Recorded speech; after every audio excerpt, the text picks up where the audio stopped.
How you doing, Myles? You all right? Yeah, not too bad, man. Glad to have you on the show as well. Obviously, we got to talk about the new single. We got to talk about quite a few things as well. Like, I mean, it's been. I want to kind of go back a little bit as well, innit? At the same time, because you're someone who's been part of the UK music scene for a very long time now, and like a very well-respected person at that. Do you know what I mean? Like, people have gravitated towards you. Obviously, there's singles still coming out to this day using Party Hard and Donae'O and everything in there as well. So like, looking back at it now, like, how long has it been? How many years? At least about 12, 13, right? 21. 21, yo. Yeah, I was like, oh, what's going on? Hello? Yeah, I got you. Sorry about that. My manager was calling me.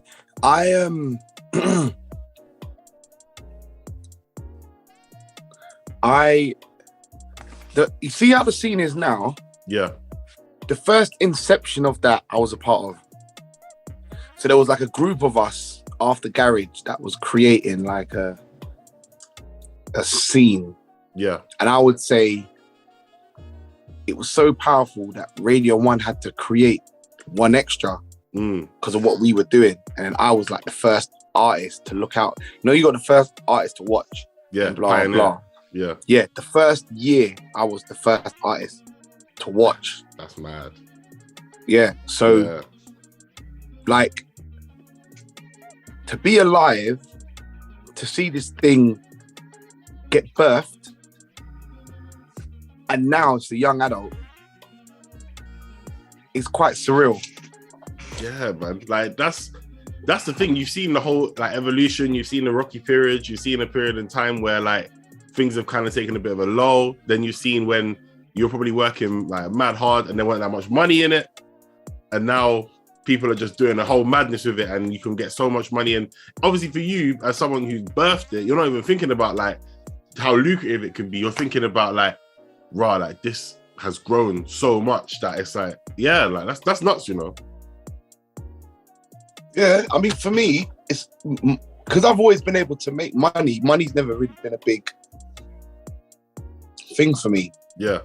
Because I always, if I need money, I'll work for it and I'll bring it in. But it's not a massive like motivator in my life. Yeah. But has it been like a situation where, because of the way you've seen things grow and evolve, how do you still keep your ideas fresh? Because you're still dropping songs that people are gravitating towards 21 years ago to now. Yeah. I was born with a specific relationship to sound. I think to go deep, yeah, I think my biology, you know, like everyone has like different things they just gravitate to. Yeah.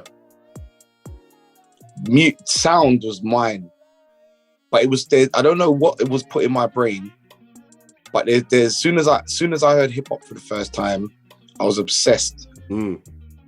What was that first record? And pardon? What was the first record?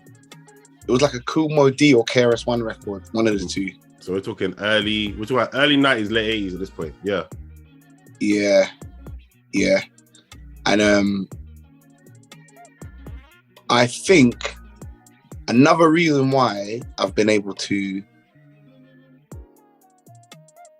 do so many different scenes is I don't have musical prejudice, meaning, you know, there's certain people, yeah, they only stick in one era. Yeah. After that era's done, they don't like new music. I've never been like that. I don't expect, like I'm making Amapiano because it's similar to Funky House, but I don't think Amapiano is Funky House. You can definitely hear more. Obviously, like with Funky House, it had a very distinct sound, and I grew up listening to that, so I don't even know how to like coin that phrase. But like, Amapiano is, you could hear the more African fusion in there instantly. Yeah, you know what I mean, yeah. But the culture is completely different. The culture now is completely different anyway. Yeah. But now it's very like I don't compare. I don't listen to Amapiano and go, this ain't as good as Funky, or it's not the same. I just listen to it and go, I like this, I want to make it. You know what it is? And I'm sorry, go on. I said that's what's helped me out a lot. The fact that I don't I don't judge time and errors. Like when I turn 60, I'll love the new sound then. Mm-hmm. And listen, you'll still be dropping bangers at that stage as well. So it's bad, like, because like you said, I think a lot of people, like your regular listener, when they listen to music as well, and let's take Funky House, like probably the heyday of that was 2008. So people are like thinking, oh yeah, when we used to bust skank, when we used to go rave, like some of the younger people will be like Bigger Fish, other stuff like that. Like they're gonna gravitate towards it because it was a sign of a time for them. But then people grow and develop, and sometimes people don't like change. And I think that's, like you said, because you're very fluid with that type of stuff, it's very easy for you to kind of look at the next scene or create a whole wave on yourself. You know what I mean? Yeah. So let's talk about the tune anyway. Let's talk about like Rollie right now. Obviously, it's DJ Mellowbone's on this one as well, right? Yeah. So like he South African, right? Yeah. So like, obviously you've worked with a lot of people for a long period of time. So like, what made you gravitate towards him for this record, or was it someone who you've always wanted to work with? Well, Super D had released some of his music on his House Super label. Yeah. And liked it. And then Azzy said he was working, my friend Azzy was working with him. So I just messaged him and was like, look, I like your music. Do you want to collab? He sent me a folder and there was one record, which was the Rollie beat. And I was like, I'm gonna jump on this. And he was like, cool. And then when it came time to releasing it, I kind of felt like this is a South African sound and culture. And if I'm gonna have any foot in this, I have to support them. I have to try my best to add to their culture. Yeah. If that means, introducing Mellowbone to this country, or going to what are their names?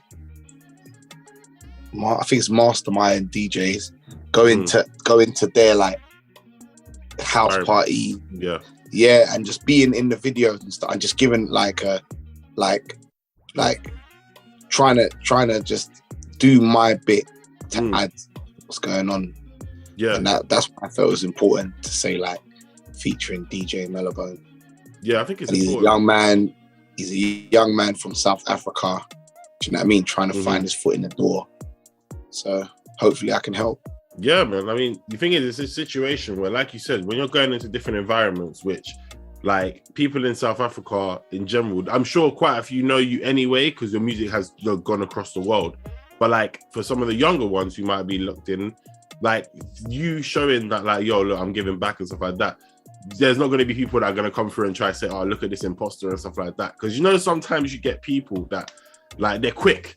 The comment sections of but there's always there are gonna be people that say, look at this imposter. But like, I ain't got time to think about those people. They can say what they want to say. I can't control what people think and say. I can only control my actions, because they might think I'm an imposter, but my actions are making these people go, fuck with Donae'O differently. But if I listen to what they say, I'm like, fuck this. These people over here, they'll love me, but they won't love me.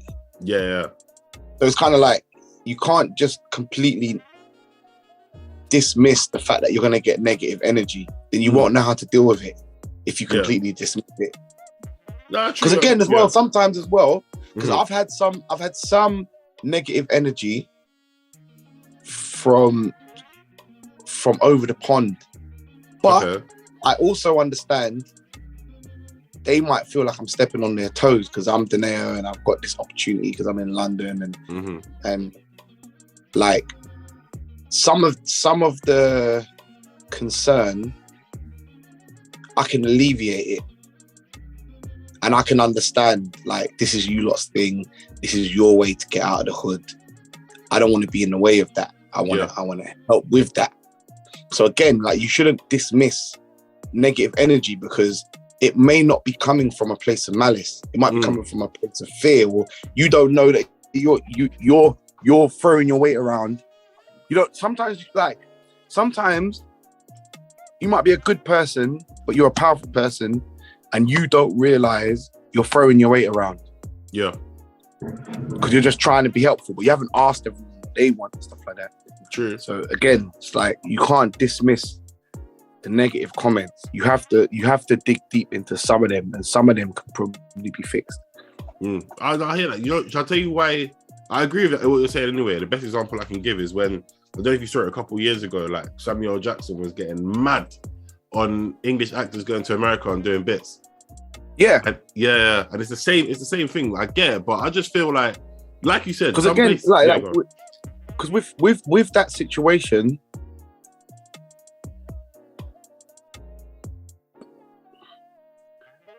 black people around the world, we all think we're connected because of our skin color and the fact that we all have to deal with racism.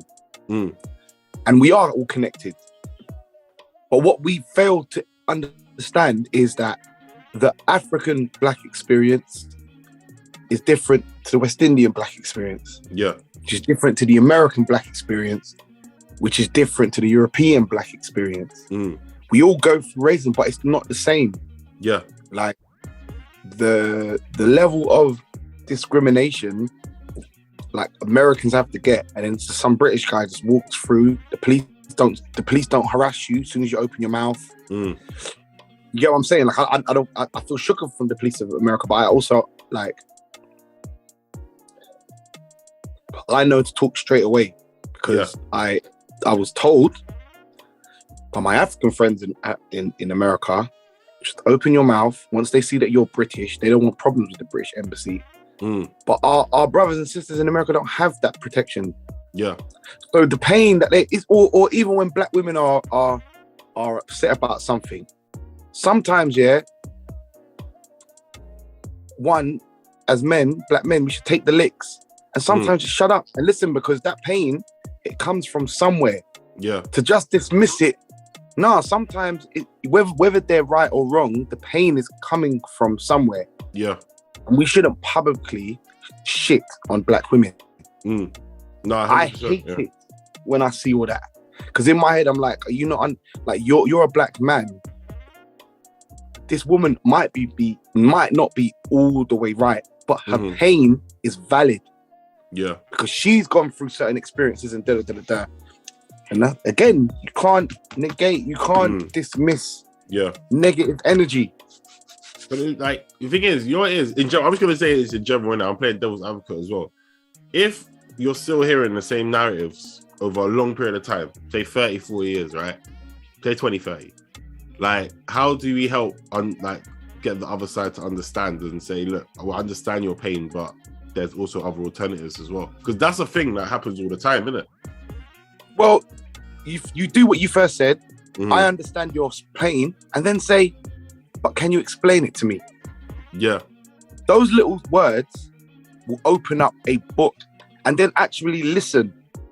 And rather than, but this, if they say something, find a way to probe deeper into what they're saying so that they feel listened to. Anyone who feels like they're seen or listened to will soften. Anyone. Yeah. I'm not gonna lie. I agree with you when you're talking to people in person. This is the problem, though. We don't live in a personable age all the time, especially the last year as well. Social media, everyone wants to be right in it. Everyone wants to be that person saying the point, and then everyone jumps on the bandwagon. So it makes it longer to kind of get an understanding and actually sit people in the room and have that understanding in the first place. Well, you need to kind of like sift through what people are saying, and there's probably going to be a small handful of people that are willing to have a mature conversation with you. So they might be fighting the fight, but they're not going to dismiss your confusion. Yeah. So sometimes with social media, it's like everyone likes to jump on what's happening now. How about let it happen for a few days, scope out the thing. There's going to be some people that might be like, oh, you're a pig because da-da. But then there might be other people that'll be like, I wish you understood where we was coming from, because then you can see that person's not trying to attack you. They just feel hurt by your reaction to something. And that person, probably the person, you should tweet back and be like, well, can you explain it to me then? And can we have this conversation privately so we can talk? I don't want to talk, and then if they're there, you build a relationship with that person, you get an understanding, they get an understanding. Yeah. You might even get a wife out of it. But, you know what I'm saying? Yeah. But the thing is, that is, again, in this day and age, that's a lot of work. That's a lot of things. What's wrong with a lot of work? But how old are you, if you don't mind me asking? I'm 28. I'm playing devil's advocate as I do this. It's very sad to me, that it's a lot of work. It's stopping us from healing each other. That's quite heartbreaking to hear, because it's like I only know to work hard. Yeah. So it's kind of like, are you going to use that same excuse for your children when they piss you off when they're 2 years old and they don't know that they're pissing you off? Listen, or are you going to have, or is it too much work to just have the patience for that? Listen, I'm a different type of person anyway, innit? I'm a person, I don't really do this. I should, right? But I don't do the socials too much myself, innit? I find that stuff jarring because I feel like sometimes that thing plays, and no one is saying anything, but everyone's trying to say something, right? I am a person that likes to talk to people directly. I don't really do the whole social media thing. So I work on making sure we build that relationship. I might not do that through Twitter. I might do that through if I bump into somebody and we have a greater conversation. Their friend might bowl in. I'll say like, you know, that gap last year when we were allowed out. So I'll say like August time, right? I was talking to a girl from South Africa and someone asked her, where are you from? She said South Africa. She said Portugal. She said Portugal. And the guy said, are you Angolan? So went for that, you know, like colonialist kind of way, innit? And she got mad annoyed. Then she started breaking stuff down and it became like a whole argument thing going on. I was sitting there thinking, I'm going to say something. And I spoke to her about it. I got her calm, but we had an understanding. But if that was on Twitter, that's not going to run. I just feel like that connection on Twitter is not going to happen first because... Yeah, but some people like say, you're like me when it comes to social media. That's not our thing, innit? Our thing is like face-to-face convo. It needs the people who actually know how to communicate on social media to take up that fight. Like your fight isn't supposed to be on social media. It's supposed to be face to face. And that's your lane, and that's what you got to stick to. Other people's lanes may not be able to do face to face, but the way they convey a message on social media, everyone gets it. Not saying that Sideman, because I think Sideman's good with both, but Sideman has an excellent way of articulating himself in a way that everyone can understand what he's trying to say. He's a man that if there was to be this type of conversation and people ask me to do it, I'd say no, but I'll co-sign him doing it because he knows how to convey a message on this platform that I don't know how to do. But then at the same time though, I hear that, but why would you want to be part of that conversation and then Sideman would roll as a medium through? Because you still need that opinion, someone who can like not translate it, but like clarify it up. And then you can have the other side and they can do the same thing. I don't understand the question. So like, for example, you're saying that you co-sign Sideman to do that and, you know, be the spokesperson for it. But why would you not want to be that person that's also there on the side? I can be there on the side. But I also know, bruv, words are powerful. It's like, you can have a conversation with someone, a long conversation. Say you met someone for the first time. You guys talk for half an hour. After a while, you start understanding, you start building more patience for that person. So you might say something that they misconstrued, but they're comfortable enough to be like, what do you mean by that? And then you explain, you got time to explain yourself, innit? On social media, you kind of don't have that time. So the reason I would say I would prefer Sideman to is because if someone asked him a question, he's got the skills to convey what he means better than I do. Because I'm Donaeo, innit? I could say something and have all of these people misconstrued what I say, having all of these chauvinistic bros like, see, Donaeo's right. I was like, I wasn't right. I just explained it wrong, and now you motherfuckers are jumping on that. And then I can't even apologize now. I'm like, I didn't mean it like that. Like, it's already caused the damage. Rather than just humbling myself and be like, I'll co-sign it, but I don't have the skills you need for this to go where it needs to go to. But he does. See, this is the thing though. I'd rather, again, I think Sideman for Twitter purposes, perfect, isn't it? If we're using that example. I just feel like these conversations need to be had more away from that in the first place. I know everyone lives on it. It is what it is, but we need to do this. Look at this. We were supposed to talk about music for most part. We kind of went on a whole bad tangent. You know what I'm saying? But it makes sense. Do you know what I mean? And that's what I think we need to do more. Like, people need to have these conversations and get understanding, because you're going from generations to generations anyway. And even me, like at 28, there's people who are 15 who think differently again. Do you know what I mean? That's a whole other generation. And then there's people who are in their 30s and 40s who think different because they grew up on a different time. And then it also comes down to, like, you know, for people, especially in the UK, people moving over, their parents might be like, you know, first generation or something like that. So they've brought their ways from whatever country they're from here, hence a culture coming through. And eventually, as you live here long enough, you're like, yeah, that thing don't really run. Like, I'm part African, innit? And it's like, certain things that you man do, that works in your selective space, but I don't run across the board. It don't run here, yeah. Yeah. I was in a barber shop the other day, and there was a massive argument because of that. Yeah. There was one guy who came fresh. He was probably here for like 2 weeks. Mad. Some of his opinions was offending everyone. They were like, bruv, you're in England now. You're going to have to, if you're going to survive out here, some of the things that piss you off about certain things, you're going to have to learn to see it in a different way. But let's talk about music a bit more as well. So last album we had from you, like full-blown album, was it 16 in 2017? Yeah. 16. So that was 4 years ago now. Obviously that had Black wasn't on the album, but that was like one of the tracks that kind of led us up to it, right? Yeah. That should have been on the album, you know. That was a big track. No, it should have been, yeah. Yeah. So I'm assuming the label wanted to hold off because they thought 16 was a mixtape. And I was just like, should just put Black on there. But it is what it is. Yeah, it is what it is now. It was just 4 years ago. So what are we... I know you got a show in a couple of weeks as well. It's in November, right? Yeah, 24th.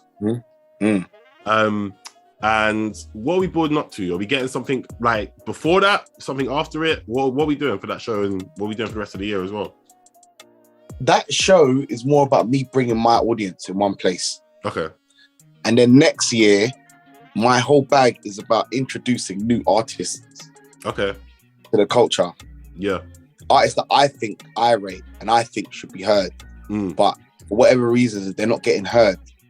So I'm going to use my platform to push them. Yeah. Important. I think, like, obviously you've done stuff in the past. Obviously, I know like a couple of years ago you did that song. Was it The Link Up? I played that in the club a couple of weeks ago. That's a big song. It didn't get enough love though. I can't lie. It didn't get enough love. You might need a little Donae'O 2020, 2021, 22 remix. You know what I'm saying? Or get some vocalists on it. Because stuff like that worked. I mean, obviously you dropped that song, was it Bando with Donae'O? And he was kind of bubbling. He had that song, You Good Yeah, or something like that. You're right, yeah, something like that. Had the time. So like, who are some of the new artists that you're kind of looking at and being like, yo, like, you guys need to blow? There's a guy he's actually at your show. I can't remember his name off the top of my head. He got a song with China 6 out. Knox, that's it. Yeah, Knox. Yeah. He's good. Tis East is good. Yeah. Ikeno's good. I'm working with a girl called Lily Casely. China 6 is tremendous as well. Yeah. So that'll be a good show. I mean, that's gonna be a good show. I'm gonna try and see if I can slide through as well. Because I want to see man. I want to see it live in effect, man. Obviously, the last time I saw you in person was like, it might have been in 2015, you know. It was time ago. I might have seen you at Wireless one time, and like briefly. But I mean, I want to ask this question because I've been thinking about it just from looking at music in general and stuff as well. Is Pink Panthress, you know who she is, right? Yeah. So obviously she brought back this like wave of garage music. It's like a new age garage. Pop Smoke last year, obviously R.I.P. He did like the gangster rap return, right? Because it hadn't been around for a while. Do you think in the next 5-10 years, Funky will get a comeback? Like a big comeback now? Is it? Comeback now? Has it though? Yeah, like because of Amapiano. Yeah, that is what's gonna happen is Amapiano has a massive culture in South Africa.